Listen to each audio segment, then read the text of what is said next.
Heart attack కారణాలు తీసుకుంటే 2 types ఉంటాయండి. Modifiable risk factors, non modifiable risk factors అనేది ఉంటుంది. నాన్ మోడిఫైయబుల్ రిస్క్ ఫ్యాక్టర్స్ ఏంటంటే మేల్ పేషెంట్స్లో హార్ట్ అటాక్స్ ఎక్కువగా వస్తుంటాయి. అండ్ ఓల్డ్ ఏజ్లో కూడా ఎక్కువ ఉంటుంది. ఫ్యామిలీ హిస్టరీ ఉంటాయి. ఫర్ ఎగ్జాంపుల్ పేరెంట్స్లో కానీ, బ్రదర్స్లో కానీ, సిబ్లింగ్స్లో కానీ హార్ట్ అటాక్ వస్తే వాళ్ళకు వచ్చే ఛాన్సెస్ ఉంటుంది. మన family history we're not going to change. This is the non modifiable risk factor. And male sex also it's non modifiable. If you take the modifiable risks, that means we can modify the risk of the heart attacks, like smoking, cigarettes, any form of the cigarettes. Actually, the smoking is a major cause of the heart attacks all over the world, not only in India. Smoking అంటే any form కావచ్చు, అంటే cigarettes తాగటం కానీ, తంబాకు తీసుకోవటం కానీ, గుట్కా కానీ, or any form of the tobacco usage is dangerous.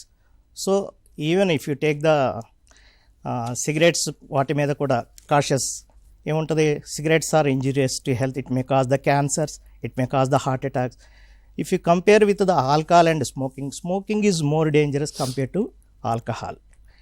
So smoking can affect any organ in the body. It can cause the heart attacks, it can cause the strokes, brain strokes, and it can cause the cancers, and any form of it can cause the infertility and gangrenes. All this can be caused by the smoking. So the chance of getting the heart attack is more if the family history is there. So family history valli, especially young heart attacks, usually parents ki young below 60 years heart attacks వస్తే చిల్డ్రన్స్లో వచ్చే chances ఉంటుంది. దీన్ని ఏం చేయొచ్చు అంటే మనకి పీరియాడికల్గా checkup చేసుకొని రిస్క్ ఫ్యాక్టర్స్ ఏమన్నాయి, లైక్ కొలెస్ట్రాల్ హై ఉందనుకోండి, కొలెస్ట్రాల్ కంట్రోల్ చేసుకోవచ్చు.